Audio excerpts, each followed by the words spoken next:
Good morning students. I am Rajen Chipa from Pragya academy Gangapur city. आज अब तक तो हमने बेटा वो पढ़ा आइसोमेरिज्म में, स्ट्रक्चर आइसोमेरिज्म पढ़ी और IUPAC nomenclature, common nomenclature and aromaticity पढ़ी। आज हम स्टार्ट करते हैं बेटो 12th क्लास का चैप्टर नंबर 16 जिसका नाम है स्टीरियो केमिस्ट्री या स्टीरियो आइसोमेरिज्म। ओके, ये चैप्टर का नाम है। ये एक बहुत इंपॉर्टेंट चैप्टर है और बहुत टेक्निकल चैप्टर है, मतलब कंसेप्चुअल चैप्टर है। इसमें कुछ रखने का है ही नहीं है, सारा कुछ समझने का है और डेली का डेली समझने का। यदि आप एक भी क्लास छोड़ते हैं तो इस चैप्टर में आपको प्रॉब्लम आ सकती है। क्लियर है?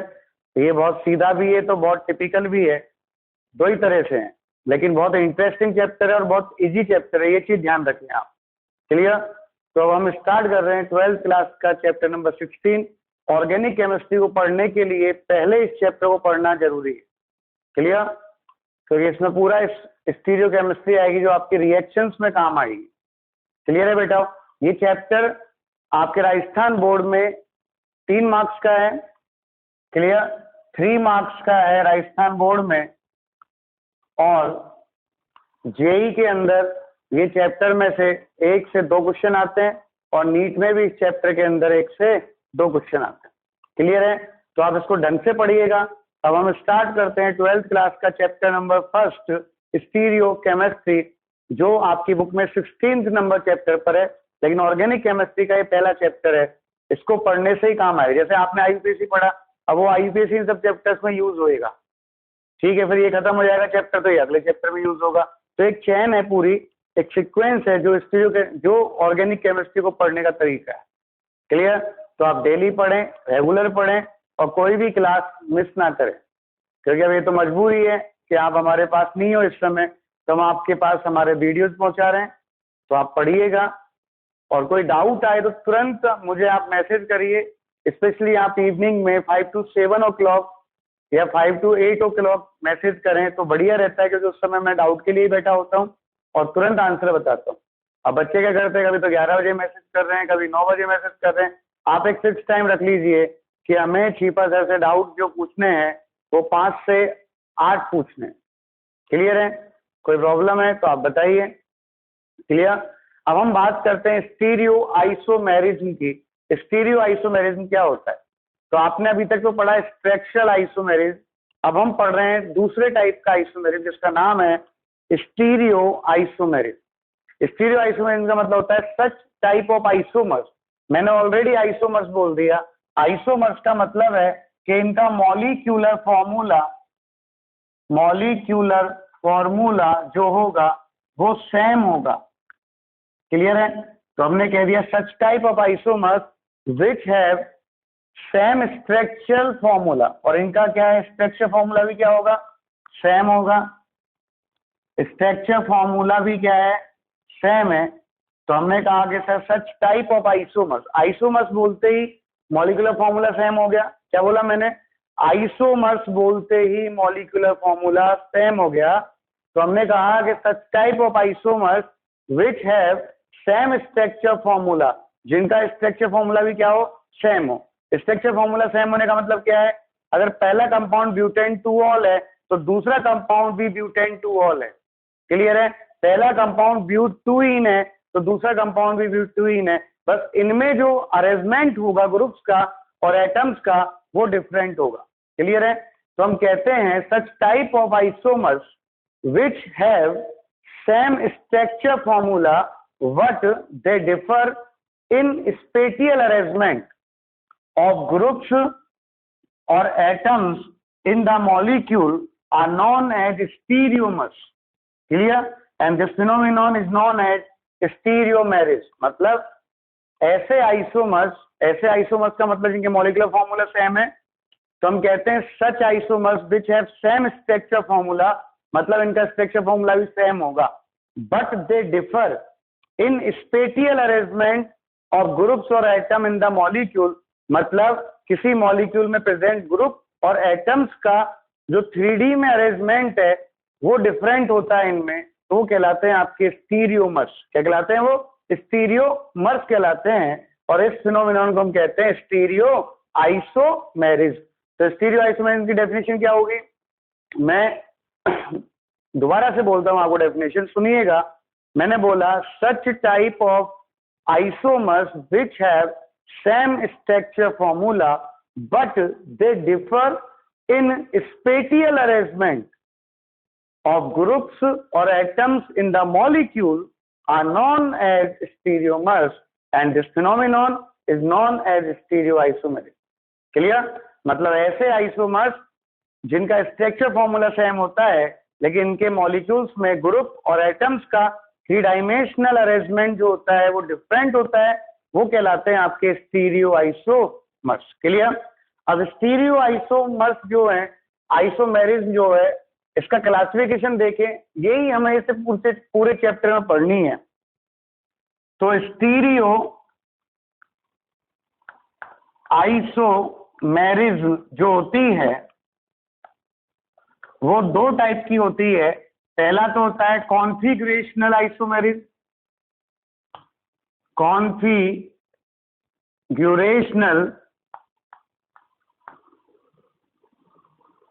आइसोमेरिज्म और दूसरा होता है कन्फॉर्मेशनल आइसोमेरिज्म। तो these type of isomers are formed by breaking the bond।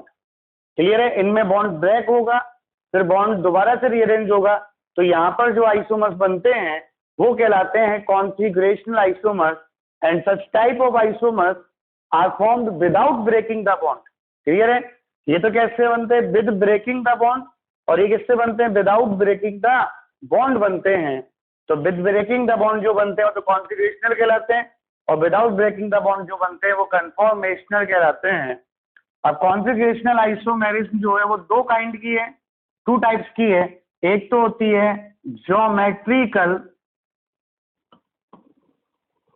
Isomerism और एक होता है ऑप्टिकल आइसोमेरिज्म। और यही पूरा चैप्टर है, एक पार्ट ज्योमेट्रिकल आइसोमेरिज्म में, दूसरा पार्ट ऑप्टिकल आइसोमेरिज्म में, और तीसरा पार्ट इस चैप्टर का कन्फॉर्मेशनल आइसोमेरिज्म। ये छोटे छोटे नहीं है, थोड़े बड़े पार्ट है, हमको इनको ढंग से पढ़ना है। कोई दिक्कत है तो आप बताइए। तो स्टीरियो आइसोमेरिज्म आइसोमर्स की डेफिनेशन क्या है? हम कहते हैं such type of isomers which have same structure formula but they differ in their in spatial arrangement of group of atoms in the molecule are known as stereomers and this phenomenon is called stereoisomerism। Okay, फिर हम बात करें कि sir स्टीरियोआइसोमेरिज्म जो है उसका classification किस किस में किया। तो यहाँ पर जो क्लासिफिकेशन है वो क्लासिफिकेशन स्टीरियोआइसोमेरिज्म को हमने 2 पार्ट में बांटा। पहला है कॉन्फिगरेशनल आइसोमेरिज्म और एक दूसरा है कन्फॉर्मेशनल आइसोमेरिज्म। तो ये जो कॉन्फिगरेशनल आइसोमेरिज्म है ये तो बनती है बाय ब्रेकिंग द बॉन्ड, और कन्फॉर्मेशनल आइसोमेरिज्म है ये बनता है without breaking the bond. Configuration isomerism further 2 type की होती है, ज्योमेट्रिकल आइसोमेरिज्म और ऑप्टिकल आइसोमेरिज्म। Any confusion? अब हम इस चैप्टर में कॉन्फिगरेशनल में सबसे पहले पढ़ेंगे ज्योमेट्रिकल आइसोमेरिज्म। कोई कंफ्यूजन है तो आप बताइए। क्लियर? ओके, अब हम स्टार्ट करते हैं पहली आइसोमेरिज्म जिसका नाम है कॉन्फिगरेशनल आइसोमेरिज्म। कॉन्फिगरेशनल आइसोमेरिज्म जिसे हम हिंदी में विन्यासी समावरता भी कहते हैं।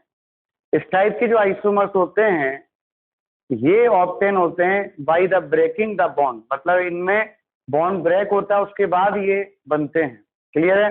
तो यहाँ पे हमने क्या लिखा? This type of isomers which cannot be converted to each other without breaking the bond। ये तब तक एक दूसरे में कन्वर्ट नहीं होंगे जब तक कि इनमें बॉन्ड ब्रेक नहीं होगा। क्लियर है? अब हम यहाँ पे बात करें कि कॉन्फिगरेशनल आइसोमेरिज्म जो होती है वो 2 टाइप की होती है। पहला होता है ज्योमेट्रिकल आइसोमेरिज्म और दूसरी होती है ऑप्टिकल आइसोमेरिज्म। हम बात करेंगे यहाँ पर ज्योमेट्रिकल आइसोमेरिज्म, इसकी बात करेंगे ज्योमेट्रिकल आइसोमेरिज्म की। तो उसके लिए आपको समझना है पहले यहाँ पर rotation of the bond. Clear है? तो आप जानते हैं जैसे एक तो होता है कार्बन कार्बन सिंगल बॉन्ड होता है, क्या होता है भाई, एक तो कार्बन कार्बन सिंगल बॉन्ड होता है, और जो कार्बन कार्बन सिंगल बॉन्ड है मतलब मान लो ये कार्बन है और एक ही मेरा हाथ, दूसरा हाथ कार्बन है, ये दोनों कार्बन आपस में एक दूसरे से एक सिंगल बॉन्ड से अटैच्ड है। तो आप जानते हैं कि जब इन दो गत्तों को, एक गत्ता ये रहा और एक गत्ता ये रहा ऊपर वाला, इन दो गत्तों को एक कील के द्वारा अटैच करते हैं, तो एक को पकड़ के यदि दूसरे घुमाए तो फ्रीली घूमेगा, ऐसे घूमेगा ना भाई पूरा, और घूमेगा। इसका मतलब क्या है? इसका मतलब है जो सिंगल बॉन्ड है वो क्या करता है, फ्री रोटेशन करता है। क्या करता है वो? फ्री रोटेशन करता है, ये पूरा घूम सकता है कंप्लीटली, कोई दिक्कत ही नहीं है। तो इसे हम कहते हैं free rotation of the single bond. Clear है? तो यहाँ पर एक तो रोटेशन होगा free rotation of the single bond, एक होता है रेस्ट्रिकेटेड रोटेशन, और रेस्ट्रिकेटेड रोटेशन पाया जाता है सी डबल बॉन्ड सी, मतलब जिनमें डबल बॉन्ड होगा वहां रेस्ट्रिकेटेड रोटेशन होगा। जैसे आप देखें, मान लो ये दो कार्बन है, एक कार्बन ये रहा और एक कार्बन ये रहा, या इनको आप दो गत्ते मान लीजिए, और उन दो गत्तों के बीच में हमने दो कील ठोक दी ऐसे, तो ये दो कार्बन के बिटवीन यहां पर ये दो बॉन्ड्स हैं, एक बॉन्ड ये रहा एक बॉन्ड ये रहा। अब यहां पर देखो इन दो, इस कार्बन से जुड़ रहा है, एक तो ये उंगलियां जुड़ रही हैं और एक मेरी ये कलाई है, इधर ऐसे उंगली और नीचे कलाई है। अब देखे तो एक कंडीशन तो ये होगी जब दोनों उंगली सेम है। अब इसको हमने घुमाया, हम जब इसको घुमा रहे हैं तो ये यहाँ पे अटक गया, और जब ये अटक गया यहाँ पर तो रोटेशन फ्री हो रहा है क्या? नहीं हो रहा, रोटेशन रुक गया, मतलब रेस्ट्रिकेटेड है, ये यहीं तक होगा, इससे ज्यादा रोटेशन नहीं होगा। तो इसे कहते हैं restricted rotation of the double bond. Clear है?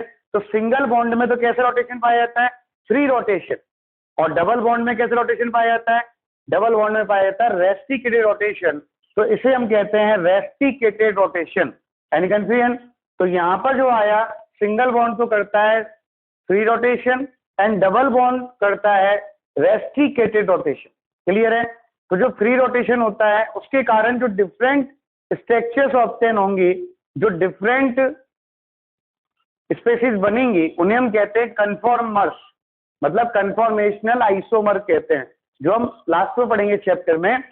और जो रेस्ट्रिकेटेड रोटेशन के कारण जो कंपाउंड्स बनते हैं उन्हें हम कहते हैं ज्योमेट्रिकल आइसोमर्स। क्या कहते हैं? Geometrical isomers. अब आप देखिएगा ज्योमेट्रिकल आइसोमर्स की डेफिनेशन कैसे आती है। ये कहता है कि sir due to the restricted rotation of the double bond, क्या बोला मैंने? Due to the restricted rotation of double bond. Double bond कौन कौन सा हो सकता है? सी डबल बॉन्ड सी हो सकता है, सी डबल बॉन्ड एन हो सकता है, एन डबल बॉन्ड एन हो सकता है। टू डिफरेंट कंपाउंड या two different geometries are obtain which are known as geometrical isomer. दो डिफरेंट ज्योमेट्रीज ऑब्टेन होती हैं जिन्हें हम कहते हैं ज्योमेट्रिकल आइसोमर्स। क्लियर है? आप देखिए कैसे, जैसे यहां पर मान लो ये दो कार्बन है और इनके बिटवीन ये डबल बॉन्ड प्रेजेंट है। क्लियर है? और ये कार्बन से जुड़ा हुआ एक ग्रुप उंगली वाला है, इनको ए मान लिया, ये ए दोनों तरफ, और नीचे वाला ग्रुप जो है वो बी है। क्लियर है? और ये बीच में जो मेरे पेन जुड़े हुए हैं वो कार्बन। जब एक तो ये वाली स्थिति हो गई जिसमें दोनों एक ही साइड है, दोनों हाथों की उंगलियां, और एक स्थिति ये आ गई यहां तक घूमेगा जिसमें दोनों हाथों की उंगलियां क्या होंगी? अपोजिट डायरेक्शन में होंगी। किसमें होंगी? अपोजिट डायरेक्शंस में होंगी। तो यहाँ पर दो डिफरेंट ज्योमेट्री आ गई ना भाई। एक ज्योमेट्री तो ये होगी जिसमें दोनों हाथों की उंगलियां एक ही डायरेक्शन में है, एक ही साइड है, और एक ज्योमेट्री ये आ गई जिसमें दोनों हाथों की उंगलियां अपोजिट डायरेक्शन में है। तो ये दो डिफरेंट ज्योमेट्रीज है। These geometries are known as geometrical isomers. क्या कहलाते हैं? ज्योमेट्रिकल आइसोमर्स कहलाते हैं। इनमें से आप देखिएगा जिसमें एक ही और है सेम ग्रुप, क्लियर, वो कहलाता है आपके क्या? सिस। क्या कहलाता है? सिस। क्लियर? सिस आइसोमर कहलाता है। और जब इनमें दोनों ग्रुप अपोजिट डायरेक्शन में आ गए सेम ग्रुप, तो ये कहलाता, देखो आप मेरे दोनों हाथों की उंगलियां क्या अपोजिट डायरेक्शन में, तो ये कहलाता है बेटा ट्रांस। क्या कहलाता है? Trans isomer. तो ज्योमेट्रिकल आइसोमर्स में हमने इनके दो टाइप दिए, एक सिस और एक ट्रांस। तो सी डबल बॉन्ड सी वालों में सिस होता है और ट्रांस होता है। इनमें सिन और एंटी होता है, जो सिस होता है उसको सिन कहते हैं और एंटी होता है उसको ट्रांस कहते हैं। क्लियर है? तो यहां पर ये दो काइंड के ज्योमेट्रिकल आइसोमर्स हो गए। तो आपने क्या कहा, due to the restricted rotation of the double bond two different geometries of a compounds are obtain, एक ये और एक ये obtains which are known as geometrical isomers. क्या कहलाते हैं? वो ज्योमेट्रिकल आइसोमर्स कहलाते हैं। और ये जो फिनोमिनॉन है ये कहलाती है आपके ज्योमेट्रिकल आइसोमेरिज। क्या कहलाती है बेटा? Geometrical isomerism. क्लियर है यहां तक?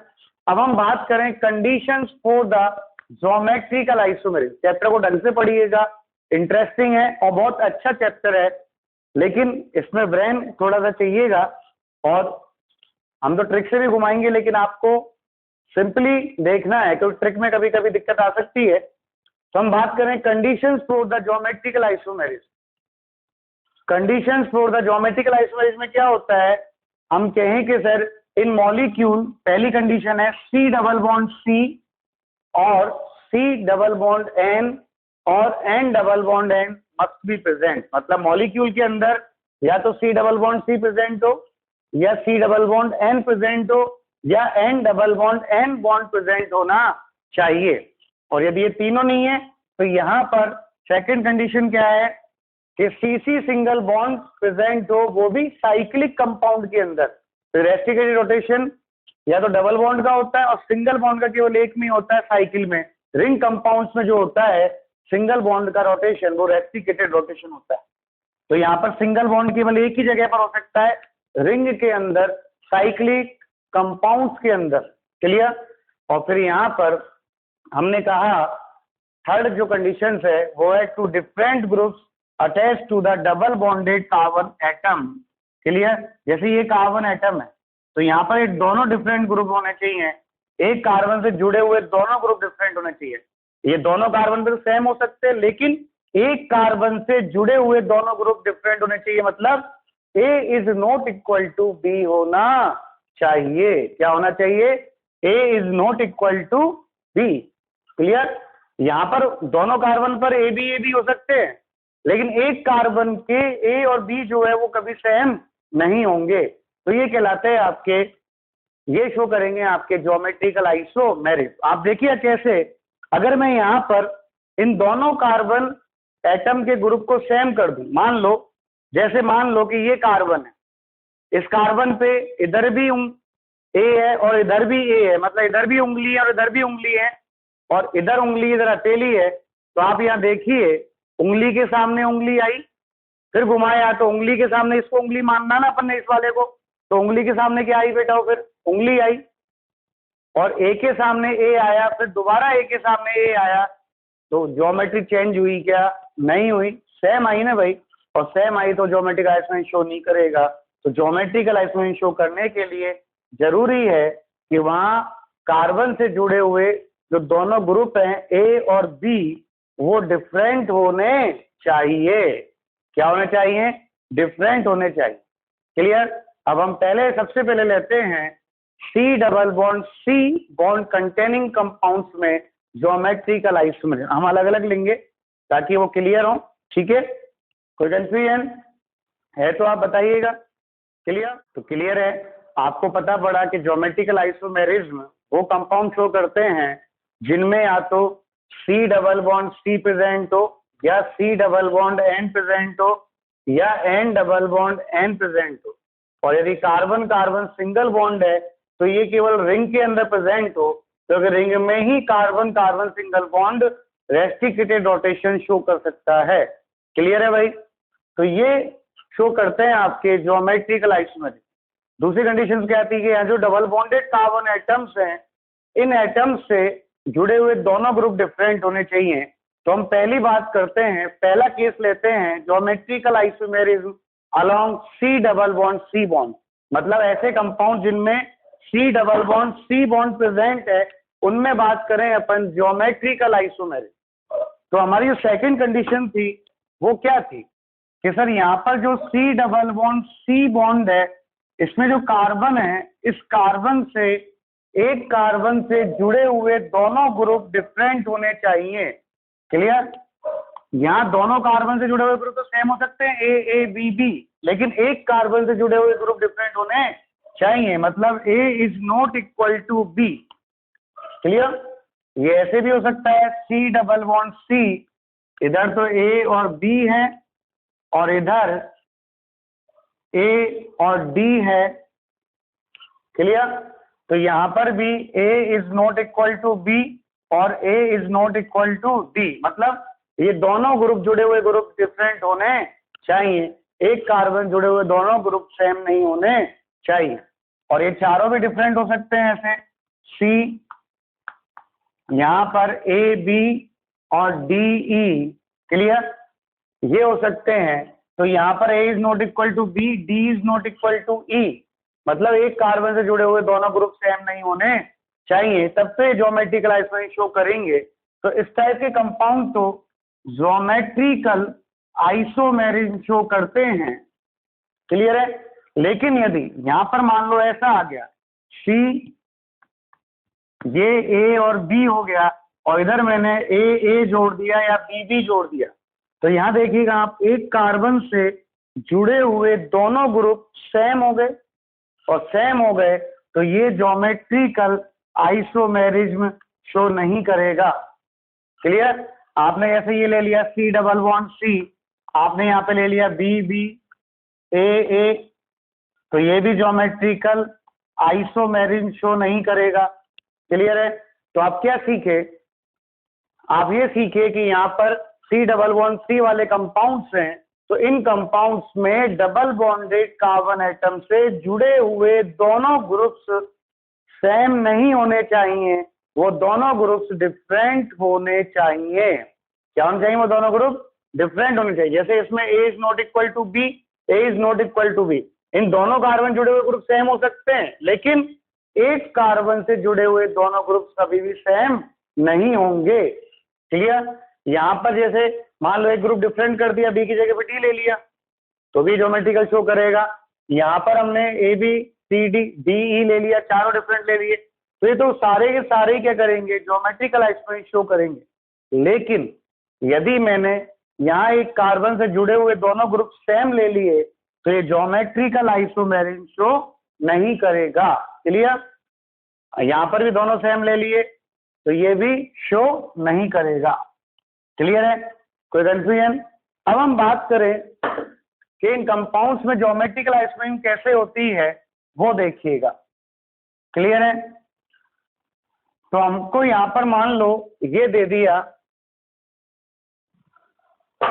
ये कोई कंपाउंड दे दिया सी डबल बॉन्ड सी, और ये ए, ये बी, इधर ए इधर बी दे दिया कंपाउंड। अब आप देखिएगा यहाँ एक कार्बन से जुड़े हुए दोनों ग्रुप डिफरेंट है, A is not equal to B है। क्लियर? अब मैंने यहाँ पर ये दो ले लिए और एक यहाँ पर देखें अपन, ये तो ए है दोनों और ये दोनों बी हैं, तो इसमें तो दोनों ए एक ही साइड है ऐसे। क्लियर? एक साइड है। अब मैंने इसको घुमा देता हूँ, तो दोनों ए कहाँ आ गए? अपोजिट साइड आ गए।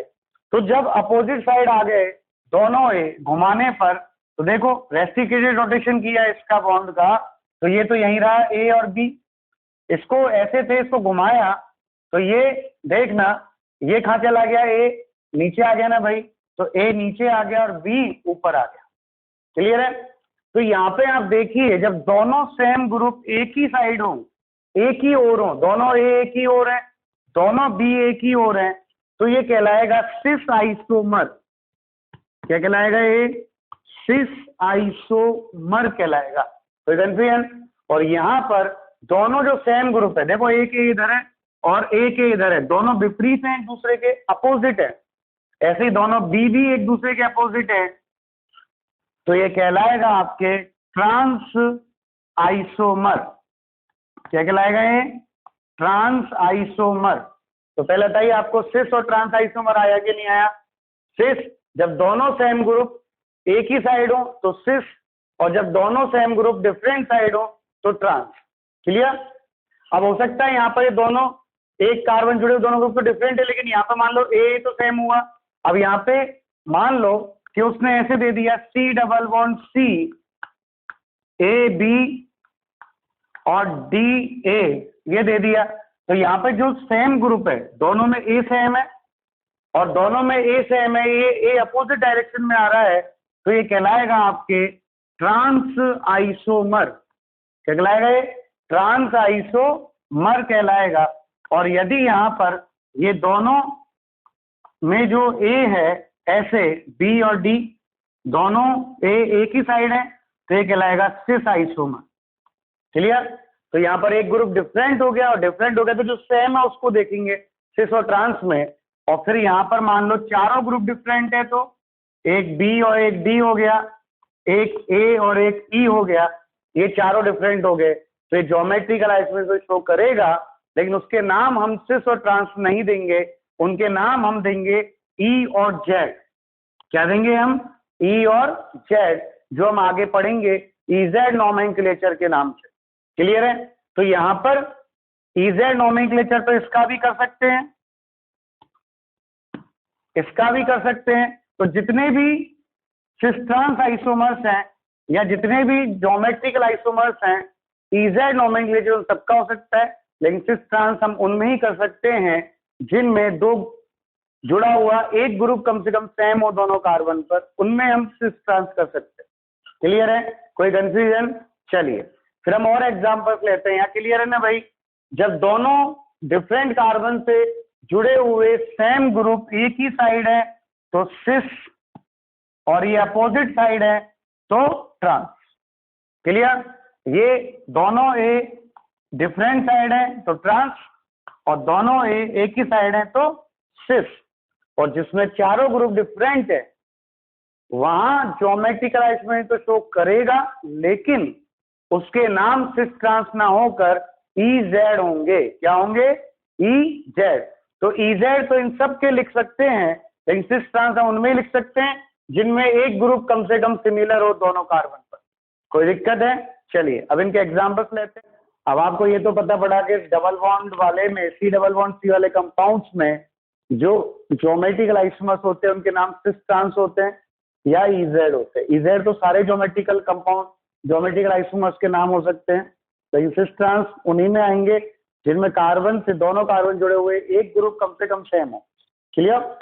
अब हम यहाँ पे बात करें एग्जांपल्स में कि सर हमें कैसे बनाने के लिए देगा वो ज्योमेट्रिकल आइसोमर्स।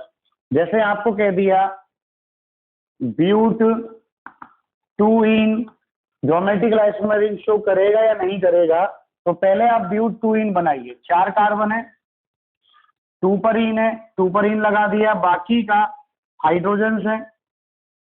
तो यहां पर देखो सबसे पहली condition C double bond C है। फिर यहाँ पर एक ग्रुप तो CH3 और एक ग्रुप H है, इसको A मान लिया, इसको B मान लिया, ये A हो गया और ये B हो गया, दोनों डिफरेंट ग्रुप हैं। तो यहाँ पर एक तो हो गया CH3 और एक हो गया H, और यहाँ पर एक CH3 और एक हो गया H। क्लियर?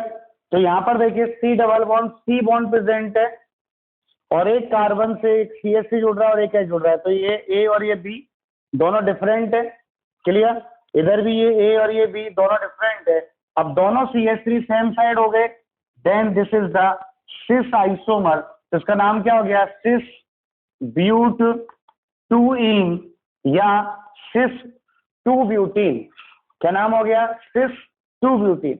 अब अगर किसी IUPAC नेम के आगे सिस ट्रांस लगा हुआ है तो आपको इस फॉर्म में बनाना है उसको। क्लियर? अब जैसे मान लो कि हमने इसको तो ऐसे कैसे रखा, CH3 और H, और इनको घुमा दिया, रेस्ट्रिक्टेड रोटेशन कर दिया, एक को पकड़ के रखा और एक को घुमाया, तो ये यूं ही तो घूमता है। क्लियर? तो ये घुमाया तो CH3 कहाँ पहुंच गया? नीचे, तो ये नीचे आ गया, और ये H कहाँ आ गया? ऊपर आ गया। तो दोनों सेम ग्रुप कहाँ है?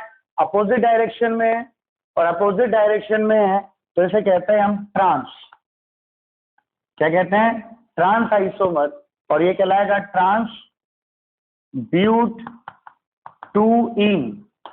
क्या कहलाएगा ये? ट्रांस ब्यूट 2इन। Any confusion? तो ये हो गया ट्रांस ब्यूट 2इन। क्लियर? और एग्जांपल देखें आप, आपसे कोई कहे कि सर ब्यूट 1ईन ज्योमेट्रिकल आइसोमेरिज्म शो करेगा या नहीं करेगा? तो पहले तो ब्यूट 1ईन बनाइए आप। 1 पे ईन है मतलब एक पे डबल बॉन्ड लगा दिया, बाकी CH3 CH2H और CH2। तो यहां देखिए C double bond C bond present है, यहां पर एक ग्रुप तो H है कार्बन से, और एक ग्रुप जो है वो CH2 CH3 है मतलब C2H5 है। क्लियर? और यहां पर इस कार्बन से जुड़े हुए दोनों ग्रुप क्या है? हाइड्रोजन है। अब आप देखिए एक कार्बन से जुड़े हुए दोनों ग्रुप सेम हो गए, A is equal to B हो गया, सेम हो गए दोनों ग्रुप और सेम हो गए, तो ये ज्योमेट्रिकल आइसोमेरिज्म शो नहीं करेगा। क्लियर है? तो ज्योमेट्रिकल आइसोमेरिज्म शो करने के लिए एक कार्बन जुड़े हुए दोनों ग्रुप डिफरेंट होना मस्ट है। और एग्जांपल देखें अपन, और एग्जांपल ले लिया ब्यूट 2ईन 1,4 डाई ओइक एसिड। क्या नाम लिया? ब्यूट 2ईन 1,4 डाई ओइक एसिड। क्लियर है? हम यहाँ पे बात करें ब्यूट 2ईन 1,4 डाई ओइक एसिड की बात करें तो यहाँ पर देखो आप स्ट्रक्चर बनाइए पहले, 1 2 3 4 कार्बन, ब्यूट है, 2 पर ईन है लगा दिया, 1 पर और 4 पर ओइक है, ये 1 पर ओइक हो गया और ये 4 पर ओइक हो गया मतलब C+H हो गया। इन कार्बन की वैलेंसी कंप्लीट है, इसकी बाकी बीच वाले की, तो यहाँ पे H लगा दिया और एक H यहाँ पे लगा दिया। तो आप यहाँ देखिएगा कंडीशंस फॉलो कर रहे नहीं कर रहे? C double bond C bond present है। क्लियर? एक COOH इधर है और एक COOH बॉन्ड इधर है और एक H है और दूसरा H। तो यहां देखो C double bond C bond present है। क्लियर? एक कार्बन से जुड़े हुए दोनों ग्रुप डिफरेंट है, यहां पर भी डिफरेंट है, दैट इज ये ज्योमेट्रिकल आइसोमेरिज्म शो करेगा। ये कौन सा फॉर्म बन गया? दोनों COOH सेम साइड है, देन सिस फॉर्म। कौन सा फॉर्म है? सिस। और जब ये दोनों COOH ग्रुप डिफरेंट साइड होंगे ऐसे, COOH और H और COOH और H, ये दोनों ग्रुप डिफरेंट साइड में हो गए तो ये कहलाएगा आपके क्या? ट्रांस। क्लियर? तो सिस ट्रांस आइसोमेरिज्म में आए कि नहीं आए? इसके सिस फॉर्म का नाम अलग है और ट्रांस फॉर्म का नाम अलग है। सिस फॉर्म का नाम तो है मैलाइक एसिड। क्या है? मैलाइक एसिड। और ट्रांस फॉर्म का नाम है फ्यूमेरिक एसिड। ये ध्यान रखना है, ये कभी कभी पूछ लेता है मैलाइक एसिड और फ्यूमेरिक एसिड की स्ट्रक्चर क्या होगी। तो स्ट्रक्चर मैलाइक और फ्यूमेरिक का जनरल फॉर्मूला सेम है, बट ये स्ट्रक्चर देनी है क्योंकि ये स्टीरियो स्ट्रक्चर है। जैसे ज्योमेट्रिकल फॉर्म है तो दोनों की ज्योमेट्री अलग अलग है, तो दोनों का अलग अलग फॉर्म है। सिस फॉर्म को हमने कह दिया मैलाइक एसिड और ट्रांस फॉर्म जो कहलाती है वो कहलाता है आपके फ्यूमेरिक एसिड। क्लियर है? कोई कंफ्यूजन? तो ये ऐसे देने आपको सिस ट्रांस आइसोमेरिज्म बना सकते हैं। कोई दिक्कत है तो आप बताइए। क्लियर? देखिए इन एग्जांपल्स में देखें कि कौन कौन ज्योमेट्रिकल आइसोमेरिज्म शो करेगा और कौन कौन नहीं करेगा, और करेगा तो उसके क्या क्या ज्योमेट्रिकल फॉर्म बनेंगे वो देखिएगा। सिस फॉर्म क्या होगा, ट्रांसफॉर्म क्या होगा। ये दिया ब्यूट 2ईन 1 ओइक एसिड, तो ब्यूट 2ईन 1 ओइक एसिड ये हो गया आपके ब्यूट 2ईन और 1 पर ओइक एसिड लगा दिया। क्लियर है? कंपाउंड्स के नाम से फॉर्मूले बनाने तो आपको आते ही है। आईयूपीएसी नोमेनक्लेचर बहुत काम आएगा इस चैप्टर में, इसलिए आप पहले आईयूपीएसी को क्लियर करें ताकि ये आपके समझ में आए। अब यहाँ पे देखें आपके C double bond C bond present है, एक ग्रुप इस कार्बन से क्या जुड़ रहा है? COOH जुड़ रहा है और एक ग्रुप H जुड़ रहा है, और इस कार्बन से एक ग्रुप CH3 है और एक ग्रुप आपका H है। क्लियर है? तो यहाँ पर सेम क्या है? हाइड्रोजन सेम है दोनों कार्बन पर, तो जब दोनों हाइड्रोजन एक ही साइड है तो ये कहलाएगा आपके सिस फॉर्म किसकी, ब्यूट 2-in-1 ओइक एसिड की सिस फॉर्म कहलाएगा। क्लियर। फिर हम यहाँ पे बात करें इसकी ट्रांसफॉर्म लेनी हो तो ट्रांसफॉर्म में क्या है, आप किसी भी एक कार्बन को घुमा दो, जैसे इसको तो सेम रखा, इसको तो ऐसे कैसे रखा, इसको हमने उठा के और यूं कर दिया, मतलब COOH तो कहाँ गया नीचे और H कहाँ पहुंच गया ऊपर, तो ये H ऊपर और COOH नीचे, तो ये कौन सा फॉर्म कहलाएगा आपके ट्रांसफॉर्म। क्यों, तो ये दोनों हाइड्रोजन डिफरेंट साइड में हो गए। क्लियर। तो ये पहला तो ज्योमेट्रिकल आइसोमेर शो करेगा, दो फॉर्म बन रहे। दूसरा बात करें अपन 3-फेनिल प्रॉप 2-in और 1 ओइक एसिड, तो प्रॉप है और 2 पर इन है और 1 पर ओइक है, लगा दिया 1 पे ओइक, ये 1 2 3 और 3 पर फेनिल है, C6H5 है। क्लियर। तो यहाँ पर देखें एक हाइड्रोजन बच रहा है और एक हाइड्रोजन यहाँ बच रहा है, तो यहाँ देखें C double bond C bond present है, एक आपके COOH है और दूसरा ग्रुप आपके H है। इस कार्बन से एक ग्रुप आपके H है और एक C6H5 है, तो मैंने यहाँ पे ले लिया C6H5 और एक ले लिया आपके H ले लिया। अब यहाँ पर ये ले लिया तो यहाँ पर देखिए दोनों हाइड्रोजन क्या है, सेम साइड है, तो ये कौन सी फॉर्म हो गई, सिस फॉर्म। कौन सी फॉर्म हो गई, सिस फॉर्म। तो ये कौन सा आइसोमर कहलाएगा, सिस आइसोमर। और जब ये दोनों आपने इसको घुमा दिया, H ऊपर पहुंच गया और COOH नीचे आ गया और बाकी ये तो जैसे जैसे ही था C6H5 और यहाँ पर H। क्लियर है। तो ये दोनों हाइड्रोजन डिफरेंट साइड हैं, तो ये कहलाता है आपके ट्रांसफॉर्म यानी ट्रांस आइसोमर। एनी कंफ्यूजन, कोई दिक्कत है तो आप बताइए कि ट्रांस आइसोमर आया कि नहीं आया। अब हम बात करें तीसरे वाले की। क्लियर है। पहला और दूसरा ज्योमेट्रिक आइसोमर शो कर रहे हैं, बना रहे हैं, कैसे बनेंगे, कोई दिक्कत है तो आप बताइए, बना सकते हैं, कुछ भी नहीं है, बस ये देखना है कि दोनों ग्रुप सेम है या डिफरेंट है। और फिर हम देखें यहाँ पर हमारे तीसरा क्वेश्चन, इसका तीसरा क्वेश्चन क्या था बेटा, तीसरा क्वेश्चन था 3-मेथिल ब्यूट 2-in ओइक एसिड। तो यहाँ पर देखो ब्यूट है 1 2 3 4 और यहाँ पर ये 1 2 3 4 4 कार्बन दे दिए, 1 पर ओइक है, क्लियर, 2 पर इन है, क्लियर, और 3 पर मेथिल है, तो 3 पर ये मेथिल आ गया, CH3 और CH3 हो गया। ये यहाँ पर क्या हो जाएगा, H।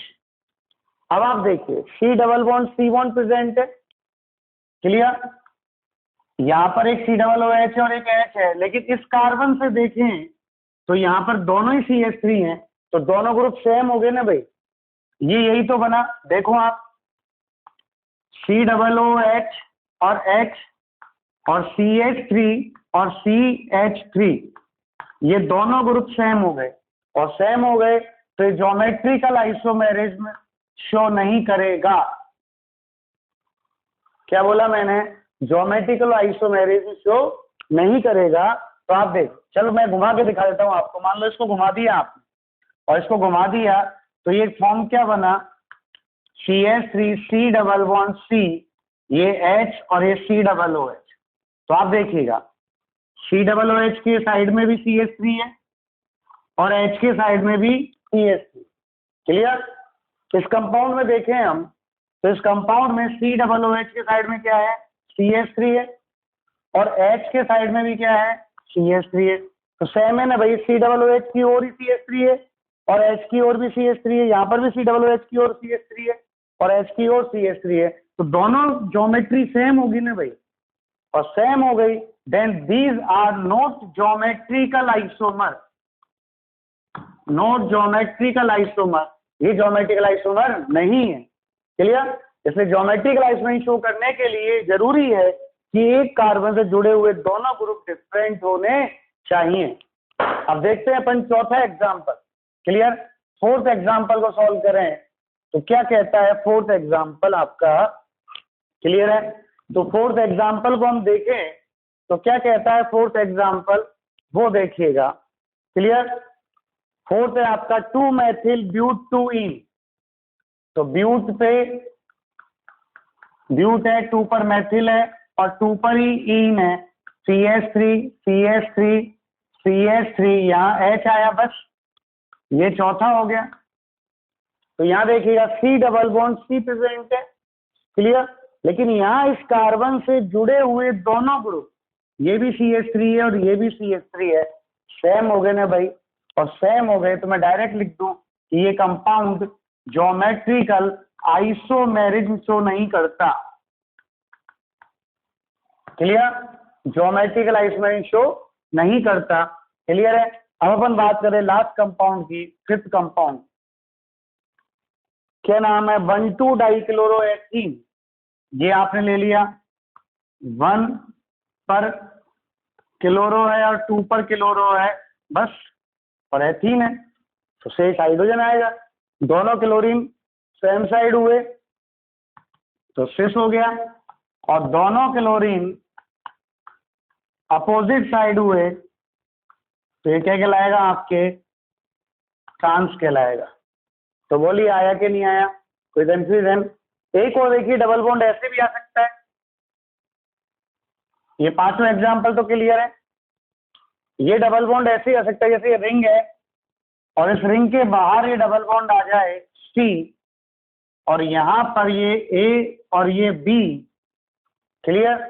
और ये फिर ये कार्बन हो गया, यहाँ पर देखो आप, ये कार्बन है, इस कार्बन से जुड़ा हुआ कार्बन ये रहे दो, तो ये दोनों डिफरेंट होने चाहिए। तो यहाँ पर कुछ भी जुड़ा हो, जैसे आपने यहाँ पे ले लिया CH3, ये दोनों डिफरेंट हो गए ना भाई। और यहाँ पे आपने ले लिया CH3 और H। क्लियर। तो ये ज्योमेट्रिकल आइसोमेरिज्म शो करेगा। तो C double bond C present है, इस कार्बन से जुड़े हुए दोनों ग्रुप डिफरेंट है, और इस कार्बन से जुड़े हुए दोनों ग्रुप भी डिफरेंट है, एक ये रहा और एक ये रहा। क्लियर। तो ये कौन सी फॉर्म कहलाएगी? ये फॉर्म कहलाएगी सिस फॉर्म। और इसकी ट्रांसफॉर्म में क्या होगा? इसकी ट्रांसफॉर्म में होगा HCH3 और यहाँ पे जोड़ दिया अपन ने CH3, ये कहलाएगी इसकी ट्रांसफॉर्म या ट्रांस आइसोमर। अब आप बोलिए C डबल बॉन्ड C वाले कंपाउंड्स में ज्योमेट्रिकल आइसोमेरिज्म समझ में आया कि नहीं आया? कोई दिक्कत है तो आप बताइएगा। आज आप यहाँ तक पढ़िए, कल हम लेते हैं C double bond N, C double bond N, N double bond N और रिंग वाले कंपाउंड्स में ज्योमेट्रिकल आइसोमेरिज्म, और फिर हम लेंगे EZ nomenclature of geometrical isomerism, और फिर हम पढ़ेंगे physical properties of geometrical isomers. Clear है? कोई कंफ्यूजन है तो आप बताइएगा। क्लियर है? चलिए, तो ये थे आपके geometrical isomerism along C double bond C bond. Clear? Thank you.